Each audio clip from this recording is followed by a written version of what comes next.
Have you ever seen a sign like one of these on the road before? Maybe not, because we live in Indiana, and the roads here are pretty flat. But in most places around the world, there are mountains and slopes on the road, and they have signs to let you know how sloped the road is. And kind of need to know if you're going up or down. Those would be important details. Now, if you're driving a heavy truck, this would be really important. Or you can see the one in the middle, the guy on the bike. That'd also be pretty important to know. And you can see some of them even have numbers with them. Some of them don't, but some of them do. So we're going to talk a little bit about both and talk about why slope is so important. All right. So first off, what is slope? All right. Well, slope is essentially a way of describing what direction a straight line is going. All right. We always want to describe slope from left to right, just like when you're reading.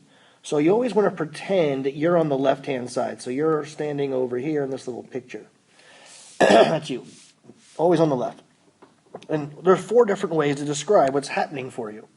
One way to describe is if you were on the left and you started walking and you'd hit this little road, you'd be going up.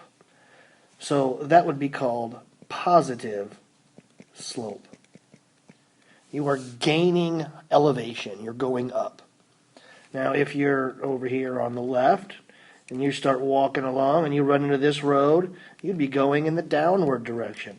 Well, that's a negative slope. You are losing elevation. You're going downhill. All right? Now, if you're over here on the left in this third picture down here at the bottom and you started to walk towards this road, you wouldn't be going up or down, but you could keep on going. So we call this zero slope, meaning that there is no slope in the road. There'd never be a neat reason for a street sign to tell you about that. And again, that's essentially what Indiana looks like. Indiana essentially has zero slope. We're just flat. We don't have any elevation changes.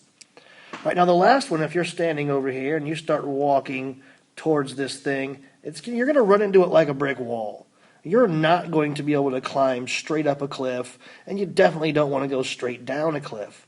So we can't continue going forward. And in math, when we can't do something, we call it undefined.